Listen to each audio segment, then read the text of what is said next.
If you look at the history with the enactment of HIPAA, the Gramm-Leach-Bliley Act, the Children's Online Privacy Act, those are targeting specific industries, leaving us largely exposed and really, I don't want to say at the mercy of the states, but really placing the burdens on the states. And it's unfortunate that many states, New York included, really don't have robust, comprehensive data privacy laws in place. And I checked in preparation for our discussion. I was stunned to see that only 13 states have a comprehensive program. And that is stunning. New York has something, but it needs more, in my opinion. Recognizing DFS in its efforts to really step up when there's really not much out there, attempted to put together some type of data privacy update in its regulation under New York's, what we call 23 NYC-RR 500, or Part 500 for short, which really focuses on cybersecurity regulations. And it focuses on having the regulated entities have a robust data privacy program. Obviously, of course, you can see the problem right off the bat, which is it only applies to regulated entities of New York State DFS. And that's just one aspect. Granted, it's great for the regulated entities that are subject to the cybersecurity regulations, but that's about 30 or so licensees. We have many more who are outside the bounds of New York, not subject to Part 500.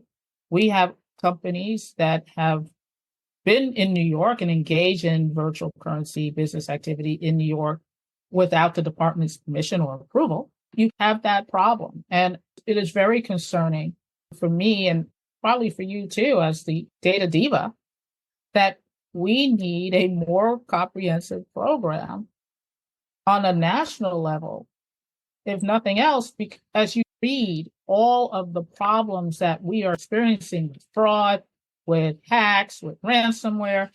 Interestingly enough, I came across a data privacy report, and I could share that with you afterwards, from a San Francisco-based company called Aleo Network Foundation, that's spelled ALEO, where part of their motto is where cryptocurrency meets privacy. And they're really attempting to create a Web3 internet that really recognizes and respects privacy. And in this report that was issued earlier this month, there was a couple of revelations, including, and again, you always have to be mindful that when these are self-funded, you have to have a healthy dose of skepticism. But nonetheless, in the 2,000 people who were surveyed, almost 80% is concerned about data privacy.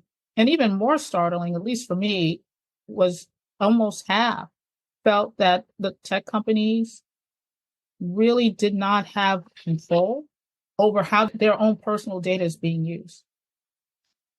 And that, for me, in my personal opinion, is a really troubling way that we have to live in this world, particularly when we are seeing and reading or scrolling, if you have social media platforms like my younger kids do, that your information is going out there into the ether and it's being used and it's being manipulated and it could hurt you.